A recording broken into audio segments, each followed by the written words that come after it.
অসমীয়া খাদ্য সম্ভাৰে বজাৰ দখলৰ চেষ্টা ৰহাৰ এজন যুৱকৰ ৰহাৰ পেটবৰাৰ দীপক কুমাৰ নাথ নামৰ যুৱকজনৰ স্বাৱলম্বিতাৰ নিদৰ্শন অসমীয়া থলুৱা খাদ্য সম্ভাৰ ঘৰুৱা আৰু স্বাস্থ্যসন্মতভাৱে প্ৰস্তুত কৰি ৰাজ্যৰ বিভিন্ন স্থানত বিক্ৰীৰ ব্যৱস্থা কৰিছে দীপক কুমাৰ নাথে ৰাজ্যৰ 20খন জিলাত উপলব্ধ দীপক নাথৰ অসমীয়া ফুডছৰ খাদ্য সামগ্ৰী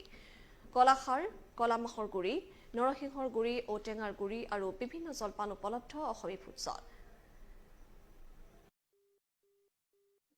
যে মই এই কামৰ লগত জড়িত হৈ আছোঁ প্ৰথম মই কলাখাৰৰ পৰা আৰম্ভ কৰিছিলোঁ যে অসমীয়াৰ স্বাভিমান যিটো খাৰখোৱা অসমীয়া বুলি আমি গৌৰৱ কৰোঁ মই দেখিছোঁ যে আমাৰ কলাখাৰো এটা যথেষ্ট চাহিদা আছে আৰু কালক্ৰমত কি আমাৰ নতুন প্ৰজন্মই এই কলাখাৰ কথা পাহৰি ইতিমধ্যে আমি বজাৰ চৌদাত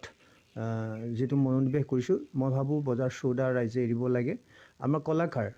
আজি অসমী কলাখাৰটো বুলিয়ে নহয় আমি ঘৰতে ভীমকলৰ পৰা কলাখাৰ প্ৰস্তুত কৰি আমি ব্যৱহাৰ কৰিব পাৰোঁ আৰু মই ভাবোঁ যে আমি উপযুক্তভাৱে যদি মাৰ্কেটলৈ প্ৰত্যেকটো বস্তু ইণ্ডিজিনিয়াছ ধেমাজিৰ জোনাইত